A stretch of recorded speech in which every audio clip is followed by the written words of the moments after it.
அனைவருக்கும் வணக்கம். ஜெயலலிதாவுக்கு அமைதிக்கான நோபல் பரிசு கொடுக்க வேண்டும். ஜெயலலிதா மறைந்த நாளை விவசாயிகள் தினமாக அறிவிக்க வேண்டும்.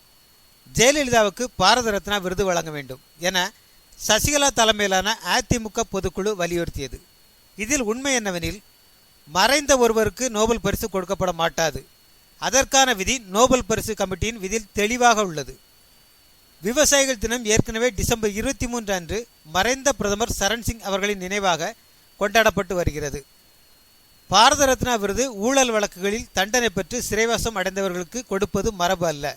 அதுவும் மறைந்த முதல்வர் ஜெயலலிதா மேல் 15க்கும் மேற்பட்ட ஊழல் வழக்குகள் போடப்பட்டு இருந்தது என்பது அனைவரும் அறிந்த தகவல். இதிலிருந்து நாம் அறிய வேண்டிய பாடம், ஜெயலலிதா மீது பற்றும் உண்மையான விசுவாசம் கொண்ட அடுத்த கட்ட தலைவர்கள் எவரும் இல்லை என்பதே உண்மை.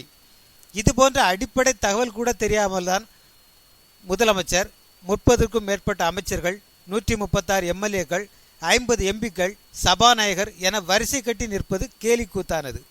இத்தனை முட்டாள்களை தேர்ந்தெடுத்தது யார்? பல தமிழ்ச்சங்கங்களை 1000 ஆண்டுகளாக நடத்தியவன், குடவோலை முறையை உலகுக்கே அறிமுகப்படுத்தியவன், திருக்குறள், தொல்காப்பியம் போன்ற பல ஆயிரக்கணக்கான காப்பியங்களை உலகுக்கே ஈன்றவன்தான் இத்தனை முட்டாள்களை தேர்ந்தெடுத்தவன். ஆம், அவன்தான் தமிழன். நன்றி.